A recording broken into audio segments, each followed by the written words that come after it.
Hi, hier ist der Thomas und heute sehen wir uns das relativ günstige LC Power LC600H12 an. Das Netzteil gibt es etwa ab 30, 35 Euro und davon ab mit Versand oder ohne. Und es gibt schon länger auf dem Markt. Es gibt auch eine Variante ohne H. Die ist 80 plus zertifiziert. Das Netzteil nicht. Und ungewöhnlich ist schon, dass für ein 600 Watt Netzteil dieses Netzteil nur 2 PCI Express Stecker hat. Und zwar einen 6 Plus 2 Pin und einen 6 Pin. Also eigentlich etwas, das üblicherweise 450 Watt Netzteile schon haben. Es ist eines der günstigsten 600 Watt Netzteile und ich habe mir gedacht, das schauen wir uns mal genauer an.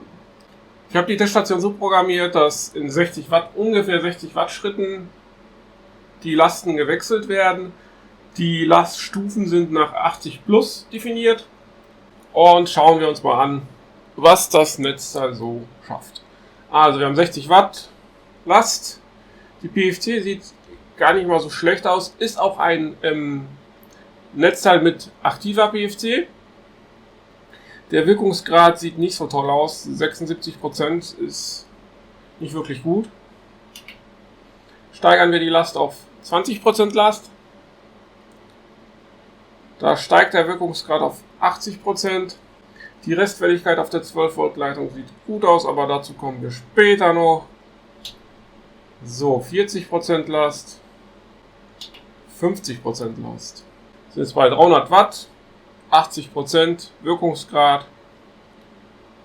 Schon mal besser als erwartet. So, 360 Watt Last. Der Wirkungsgrad fällt etwas. Knapp 420 Watt Last. Der Wirkungsgrad fällt weiter. Restfälligkeit schießt etwas nach oben, aber 70 mV ist okay. 480 Watt Last. Also 80%. Wirkungsgrad fällt weiter. 90%. Wir haben jetzt 540 Watt. Wirkungsgrad auf 76% runter. 100. Und das Netzteil geht aus. Es wird auch eher als Peak Power beworben. Also dass die 600 Watt Leistung nur kurzverlustig lieferbar sind. Gehen wir mal zurück auf 90%, also auf knapp 540 Watt Last. Das ist anscheinend die Maximalleistung, die das Netzteil bringen kann. Wir können auch vorher mal auf schauen, wann das Netzteil abschaltet. 540 Watt oder so ähnlich war das. Also das Netzteil schaltet etwa bei 550, 560 Watt, also keine 600 Watt Leistung. Wir können aber auch mal auf die 80% Last gehen und uns mal die Spannung ansehen. So, wie sieht das denn jetzt aus? Also auf Volllast sieht das gar nicht mal so schlecht aus. Die 5 Volt Leitung fällt wohl anscheinend etwas. 5 VSB ist auch etwas niedrig. Schauen wir mal auf. Ja, 5 Volt Leitung und 5 VSB. 3,3 ist konstant auf der. Also die Spannungen sind nicht schlecht, wenn man berücksichtigt, dass für den Preis das Netzteil hat. Sind okay. Nicht gut, aber okay. Gehen wir mal wieder auf Volllast. Wir haben jetzt wieder 540 Watt. Und schauen uns mal die Restfälligkeit an. Wir haben hier 80 Millivolt.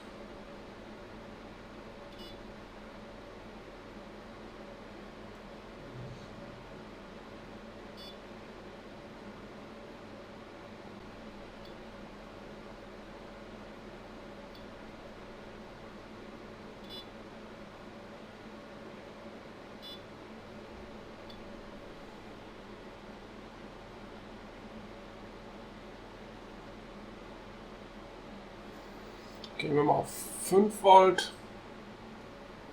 Da haben wir um 40 Millivolt.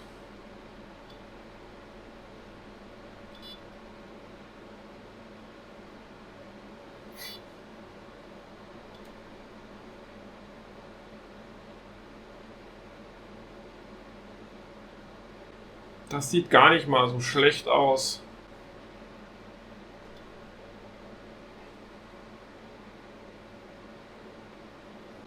Hier jetzt 3,3 Volt Leitung. Hier haben wir auch um die 35, 37 Millivolt. Ich speichere mal die Bilder für euch ab und blende die dann ein. So, Mann.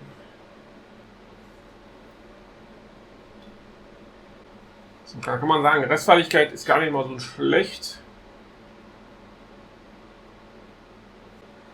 Also das Netzteil hält die 540 Watt.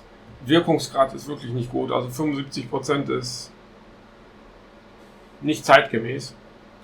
Jetzt könnte man sagen, hier, vielleicht hast du das ja falsch programmiert. Ja, an der großen Teststation brauche ich das Netzteil ja nicht anschließen. Das startet ja nicht mal mit 100% Last, da haben wir einen ganz anderen Testablauf. Würde ich gelten lassen. Man muss sich aber mal ein bisschen die Verpackung von dem Netzteil angucken. Und dann steht da ganz im Kleingedruckten, ihr seht das hundertprozentig nicht. Ich werde später mal ein Foto machen und das vergrößern. Also, da braucht der alte Mann schon eine Lupe. Da steht Wirkungsgrad 78%.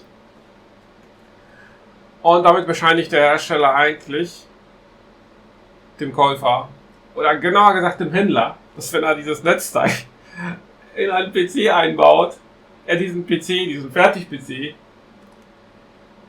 nicht verkaufen darf. Es gibt so eine schöne Ökodesign-Richtlinie der EU, die ist von 2013 und 2014 ist sie in Kraft getreten und da müssen Netzteile bei 20%, 50%, 100% Last, 82, 85 und 82% Wirkungsgrad haben. So, wenn der Hersteller schon selbst sagt, dieses Netzteil schafft das nicht, dann bescheinigt der Hersteller sich selbst oder den Kunden, dass er die schon mal Probleme haben wird mit dem Netzteil. Also ich wünsche schon mal allen Händlern viel Spaß mit diesem Netzteil, wenn sie es verbauen und das so verkaufen. Fazit von dem Netzteil ist, es liefert nicht die Leistung, die aufgedruckt ist. Also es schaltet irgendwie bei 550, 560 Watt ab. Der Wirkungsgrad ist wirklich nicht zeitgemäß. Also 75 bis 81 oder 80%. Das ist mindestens 10 Jahre oder 15, 2006, 2005, also schon ordentlich. Ein paar Jährchen her. Damals waren solche Netzteile noch zeitgemäß. Heute ist es nicht mehr wirklich zeitgemäß. Also ob man dann so eine Netzteil einbauen will, muss jeder selbst entscheiden. Für 600 Watt Netzteil hat es zu wenig Anschlüsse. Ich würde sogar sagen, für ein 500 Watt Netzteil hat es wieder zu wenig Anschlüsse. Ein gutes 500 Watt Netzteil hat 2 PCI-Express-Stecker mit 2 6+2 Pin. Und das hat ja nur ein 6+2 Pin und einen 6 Pin. Der Hersteller weiß schon, warum er das macht. So, kommen wir zu der Lautstärke von dem Netzteil. Es dreht ordentlich auf. Wir haben hier, ich habe das vorher kurz mal gemessen, etwa 1600 oder 1000 bis 1600 bis 1800 Umdrehungen hat der Lüfter. Das ist einen nicht überrascht, weil bei 75, 76% Wirkungsgrad zieht das Netzteil auch fast 710 Watt aus der Steckdose. Das ist nicht wenig und diese Verluste müssen ja irgendwie abgeführt werden. Das ist jetzt das Endfazit. Ich würde sagen, muss jeder selbst entscheiden, ob er so ein Netzteil einbaut oder nicht. Der Wirkungsgrad ist nicht zeitgemäß. Es bietet nicht die Leistung, die aufgedruckt ist. Also, ich weiß nicht. Also muss jeder selbst entscheiden. Ich finde es nicht empfehlenswert. So, ich hoffe, das Video hat euch gefallen. Falls ihr noch Fragen zum Test habt oder Vorschläge, was wir uns ansehen sollen, welches Netzteil, was wir mal zeigen sollen, würde ich mich über Vorschläge freuen. Einfach in den Kommentarbereich. Und sonst sage ich bis zum nächsten Netzteiltest.